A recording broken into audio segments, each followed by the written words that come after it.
ఇంకా సాయిరెడ్డి సార్ గురించి వస్తే మీకు చెప్పాల్సిన వెరీ ఇంపార్టెంట్. ఆయన ఒక రెస్పెక్టెడ్ పర్సన్. విజయసాయిరెడ్డి సారు నేను ఫస్ట్ టైం విశాఖపట్నంలోనే చూసిన ఆయన్ని. నాకు చిన్నప్పటి నుంచి ఒక సర్పంచ్ కూడా తెలియదు. మా రాయలసీమలో నేను నంద్యాల, మా రాయలసీమలో ఆడపిల్లలు దేనికి బయటకు పోయి ఊర్లు తిరిగేది లేకుంటే ఎంఆర్ఓ ఆఫీస్లకు తిరిగేది నాకు తెలీదు. నేను ఎన్నడూ ఒక సర్పంచ్ని కూడా చూడలేదు నేను పుట్టి పెరిగినప్పటి నుంచి. ఒక్కసారిగా ఒక ఎంపీ గారు నాకు పరిచయం అయ్యేసరికి అబ్బా ఇలా ఉంటుంది ఒక ఉద్యోగము అంటే చాలా చామింగ్గా చేశాను దాన్ని, చాలా ఛాలెంజింగ్గా చేశాను. నేను ఫస్ట్ పోస్టింగ్ కదా ఎగిరి చేసినాను మేము. సో నేను సార్తో ప్రేమ సమాజం అనే ఒక ఇన్స్టిట్యూషన్ ఉంది, అది ఎండోమెంట్ డిపార్ట్మెంట్లో పబ్లికేషన్ అయి ఉంది. సెక్షన్ 6C అంటే ఒక అసిస్టెంట్ కమిషనర్ కంట్రోల్లో ఉన్న ఇన్స్టిట్యూషన్ అది. ఆ సమాజంకి 30 ఎకరాల ల్యాండ్ ఉంది. ఆ ల్యాండ్ అంతా కూడా బీచ్ రోడ్లో ఉంటుంది. అందులో సాయి ప్రియ రిసార్ట్స్ అని ఉంది. ఆ రిసార్ట్స్ వాళ్ళు 30 ఎకరాల భూమిని వాళ్ళొక్కరే ఎంజాయ్ చేస్తూ చాలా తక్కువ అమౌంట్ నాకు గుర్తులేదు, అప్ టు 5 lakhs లోపే ఉంది. చాలా తక్కువ అమౌంట్ని వాళ్ళు పే చేస్తూ ఉన్నారు. అది నా దృష్టికి వచ్చింది. విజయసాయిరెడ్డి సార్ పెద్ద మనిషి, నాకు ఆయనకి వయసు ఎంత తేడా ఉందో మీ అందరికీ తెలుసు. ఒక తండ్రి లాంటి స్థానంలో ఉన్న ఆయనతో మీరు దయచేసి 2 చేతులు ఎత్తి మొక్కుతా ఉన్నాను. కనీసము నాలాగా ఒక ఆఫీసర్ ఒక ఎమ్మెల్యే దగ్గరకు మినిస్టర్ దగ్గరకు పోయి మాట్లాడాలన్నా మినిస్టర్లు భయపడేలాగా చేయొద్దు, అట్ ద సేమ్ టైం ఆఫీసర్లు భయపడేలాగా చేయొద్దు. కనీసం ఈరోజు నేను ఏదైనా మహాన్యూస్ ఛానల్పై కూర్చొని మాట్లాడాలన్నా ఇదే వంశీ గారితో మాట్లాడి నాకు భయంగా ఉంది. అరే దేనికి వచ్చిందో ఈ అమ్మాయి అని క్రియేట్ చేస్తారేమో అని. ఆ క్రియేషన్ దయచేసి మీరు మాకు ఇవ్వద్దు. ఒక పెద్ద మనిషిని ఆయనని మీరు అనేటప్పుడు కనీసం ఒక మాట అడిగిండాల్సింది అడగలేదు.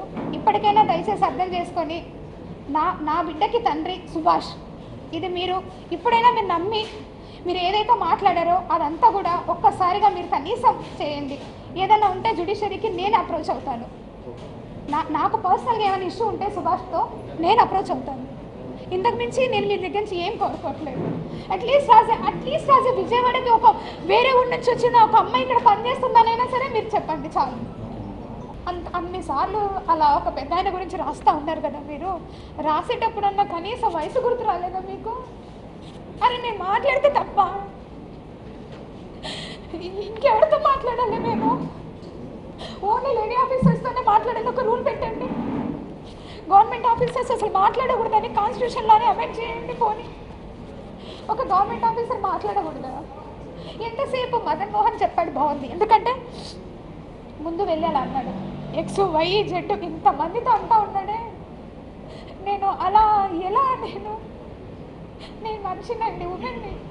ఇష్టపూర్వకంగా నేను ఒక మనిషితో ట్రావెల్ చేసే హక్కు నాకుంది. నా ప్రైవసీ రైట్స్ అన్నీ మీరు తీసుకుపోయి ఈరోజు పని చేసుకున్నారు ఇష్టం వచ్చినట్లుగా. నేను చావాలా? నేను నా చావుకి కారణం ఎవరైతే ఎలిగేషన్స్ వేశారో వాళ్ళే అవుతారు. నా బిడ్డలకి వాళ్ళే రెస్పాన్సిబుల్ అవుతారు. ఎందుకంటే బ్రతకడం ఇంకా తెలిసిన వాళ్ళు తెలియని వాళ్ళు ఫ్రెండ్స్. జాబ్లో చాలా అంటే చాలా చామింగ్గా పనిచేసేదాన్ని. అందరూ ఎంప్లాయీస్ కూడా నేను వెళ్తున్నానన్నా కూడా ఏ రికార్డ్ చూస్తుందో ఏంటో అనే భయంతో ఉండేవాళ్ళు. ఇప్పుడు ఇంకే ఆఫీసర్స్ ముందు వర్క్ చేయాలి? నేను ఉద్యోగం కూడా వదిలేసి వెళ్ళిపోవాలి. గవర్నమెంట్ ఉండదు, ఏ గవర్నమెంట్ అన్నా రానియండి, గవర్నమెంట్ ఆఫీసర్కి సంబంధం ఉండదు. ఇప్పుడు మళ్ళీ రీఇన్స్టేట్ చేస్తారు. మళ్ళీ నేను ఒక దగ్గరికి ఆఫీసర్గా పోవాలి, అక్కడ లోకల్ పర్సన్స్ చెప్పింది చేయాలి కదా. లేదు నేను మీకు చెయ్యను అని అంటామా మేము? నేను రిక్రూట్ బై ద గవర్నమెంట్గా, అంతేగాని పొలిటికల్ పార్టీస్తో కాదు. అరే నేను ఒక బ్యాక్లాగ్ వేకెన్సీ వచ్చాను, కష్టపడి అంతో ఇంతో నేను కూడా చదువుకునే ఉద్యోగానికి వచ్చాను. ఎంతసేపు ఆంధ్రజ్యోతి పేపర్లో రాసింది 5 రోజులు రాశాడండి వరుస పెట్టి. నన్ను అడగండి, నేను ఈరోజు వచ్చాను కదా, ఎన్ని కోట్లు సంపాదించాను అడగండి. ఇంతమంది మీడియా ఉన్నారు, ఇది న్యాయంగా అనిపిస్తుందా మీకు? ఒక ఆడదాన్ని ఇంతగానో వేధిస్తూ ఉన్నారు. అరే మీకు వరుస లేదు, ఏజ్ లేదు, ఎవరితో పడితే వాడితో అని మాట్లాడుతున్నా కూడా ఒక్కరు ఖండించలేదు అంటే మీరు? నేను అడుగుతాను, ఇంతమంది అబ్బాయిని ఇదే మీ ఇంట్లో ఆడబిడ్డకి ఎవరికో జరిగితే ఊరుకుంటారా?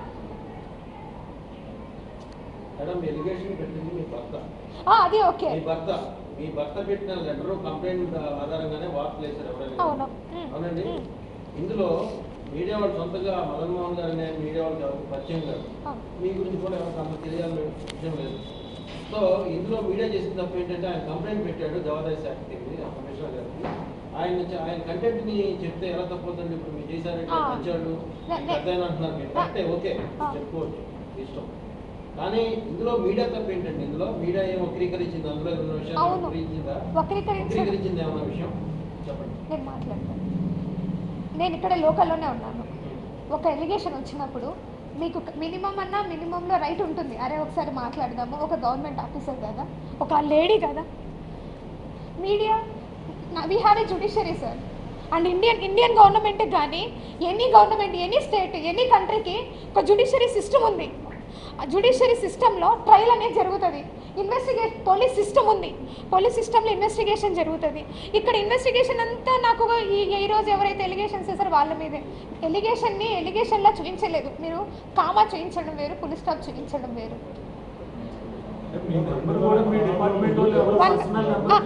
One by one. ఇప్పుడు ఆ లెటర్ డిపార్ట్మెంట్కి ఇచ్చారు కదా, డిపార్ట్మెంట్ నుంచి లెటరు కమిషనర్ గారికి ఇచ్చానని అంటున్నారు. బయటకి లెటర్ ఎలా వచ్చిందని నేను ఏమైనా తెలుసుకోవచ్చా? నాకు ఏమన్నా రైట్ ఉందా? అలా వస్తుందా డిపార్ట్మెంట్ నుంచి బయటకి లెటర్? ఆర్ మదన్ మోహన్ ఏమన్నా మీకు లెటర్ ఇచ్చి ఉన్నాడా?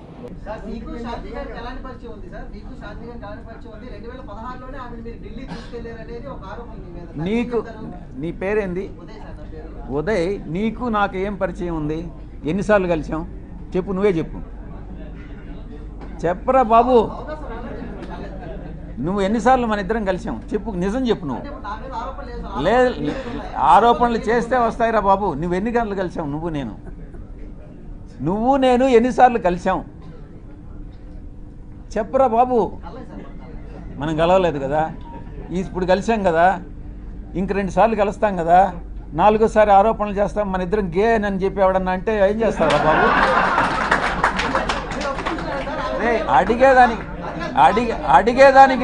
అడిగేదానికి నీకు బుద్ధి ఉండాలా, చెప్పేదానికి నాకు బుద్ధి ఉండాలా. కానీ నెక్స్ట్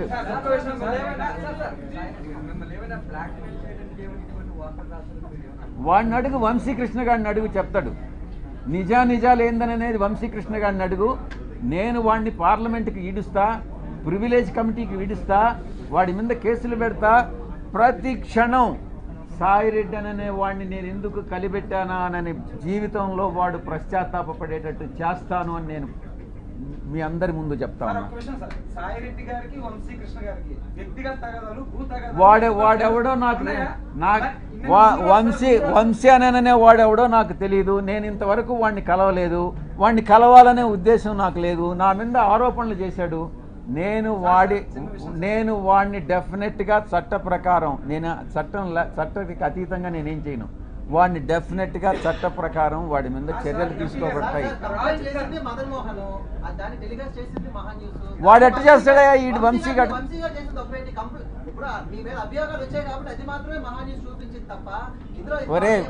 ఒరే ఉదయ్, నేను గే అంటాను, నువ్వేమంటావురా చెప్పు. నేను ఆరోపణ చేశాను నీ మీద. అవునరా, నీకే పుట్టాడనే నమ్మకం.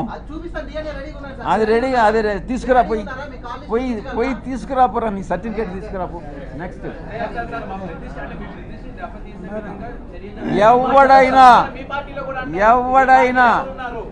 ఎవరైనా మా పార్టీకి చెందిన వాళ్ళైనా, తెలుగుదేశంకి చెందిన వాళ్ళైనా, జనసేనకి చెందిన వాళ్ళైనా, జర్నలిస్టులైనా ఎవరైనా నా ప్రతిష్టకి దెబ్బతీసే విధంగా ప్రవర్తిస్తే వదిలే ప్రసక్తే లేదు అని నేను మీకు సభాముఖంగా చెప్తా ఉన్నా.